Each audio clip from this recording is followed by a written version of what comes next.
Halo Sobat BMKG, BMKG mencatat kejadian hujan dengan intensitas ringan hingga sangat lebat di sejumlah wilayah Indonesia pada periode 30 Maret hingga 1 April 2026.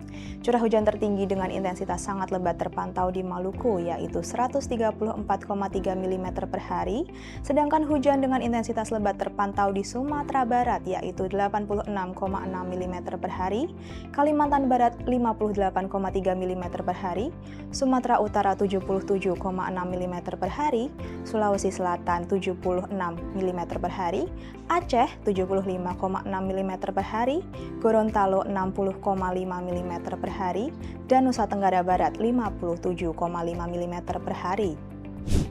Kondisi ini dipicu oleh aktivitas gelombang atmosfer berupa gelombang Rossby ekuatorial, Kelvin, dan mix Rossby gravity yang masih berpengaruh di sejumlah wilayah. MJO spasial yang aktif di sebagian besar wilayah Sumatera, serta diperkuat oleh mulai beralihnya dominasi monsun Asia yang menjadi monsun Australia yang memicu terbentuknya pola sirkulasi dan konvergensi di beberapa wilayah. Selain itu, perlambatan angin dan pemanasan siang hari yang cukup intens turut mendukung pertumbuhan awan konvektif. Di sisi lain, berdasarkan pengamatan citra satelit BMKG pada periode yang sama juga terpantau adanya titik panas atau hotspot dengan tingkat kepercayaan tinggi di wilayah Riau, Kepulauan Bangka Belitung, dan Kalimantan Barat. Keberadaan titik panas atau hotspot tersebut terjadi karena sebaran hujan yang tidak merata di beberapa provinsi tersebut. Sebaran hujan yang tidak merata tersebut merupakan kondisi yang dapat terjadi pada masa peralihan musim. Pada episode kali ini kita akan membahas cuaca Indonesia pada masa peralihan, potensi hujan lebat dan titik panas di sejumlah wilayah. Bersama saya Alia Sausan, berikut kita simak informasi selengkapnya. Sobat BMKG, dalam sepekan ke depan kondisi cuaca di Indonesia masih dipengaruhi oleh dinamika atmosfer skala global, regional, dan lokal.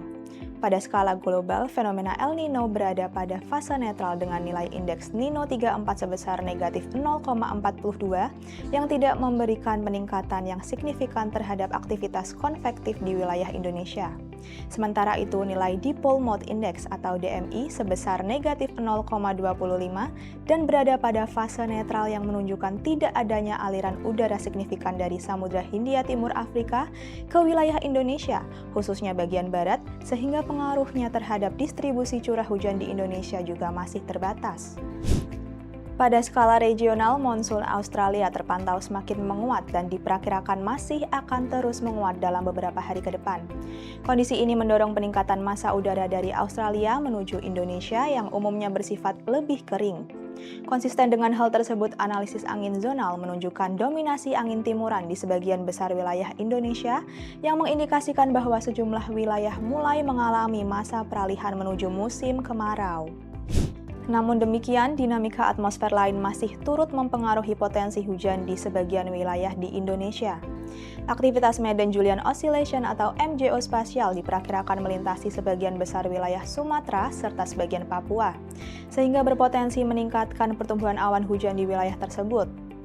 Selain itu, gelombang Rossby ekuatorial yang berpropagasi ke arah barat juga diperkirakan aktif melintasi sebagian wilayah Sumatera dan Jawa. Sementara itu, gelombang Kelvin yang berpropagasi ke arah timur diperkirakan turut aktif dan melintasi sebagian besar wilayah Sumatera, Sulawesi, Maluku, Maluku Utara, serta sebagian wilayah Kalimantan dan Papua.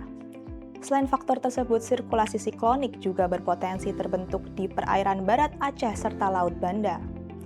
Sistem-sistem ini membentuk daerah konvergensi dan konfluensi yang berpotensi meningkatkan pertumbuhan awan hujan di wilayah tersebut. Sobat BMKG, pada periode 3 hingga 5 April 2026, cuaca di Indonesia umumnya didominasi oleh kondisi hujan ringan hingga hujan lebat.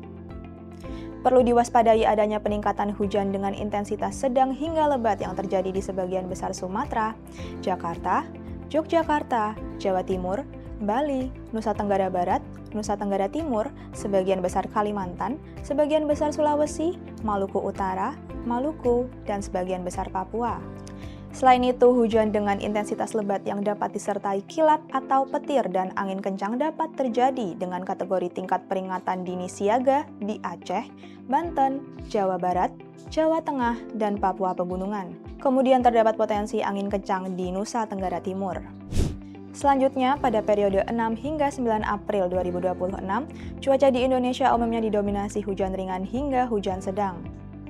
Perlu diwaspadai adanya peningkatan hujan dengan intensitas sedang hingga lebat yang terjadi di sebagian besar Sumatera, Banten, Jawa Barat, Jawa Tengah, Yogyakarta, Bali, Nusa Tenggara Barat, Nusa Tenggara Timur, sebagian besar Kalimantan, sebagian besar Sulawesi, Maluku Utara, Maluku, Papua Barat Daya, Papua Barat, Papua Tengah, dan Papua. Selain itu, hujan dengan intensitas lebat yang dapat disertai kilat atau petir dan angin kencang dapat terjadi dengan kategori tingkat peringatan dini siaga di Jawa Timur, Kalimantan Timur, Papua Pegunungan, dan Papua Selatan. Selanjutnya dapat kami informasikan prospek cuaca seminggu ke depan untuk wilayah Indonesia.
Dengan mempertimbangkan dinamika atmosfer yang masih signifikan dalam beberapa hari ke depan, BMKG mengimbau masyarakat dan para pemangku kepentingan untuk tetap meningkatkan kewaspadaan terhadap potensi cuaca ekstrim yang dapat berdampak pada bencana hidrometeorologi, seperti hujan lebat yang dapat disertai kilat atau petir serta angin kencang.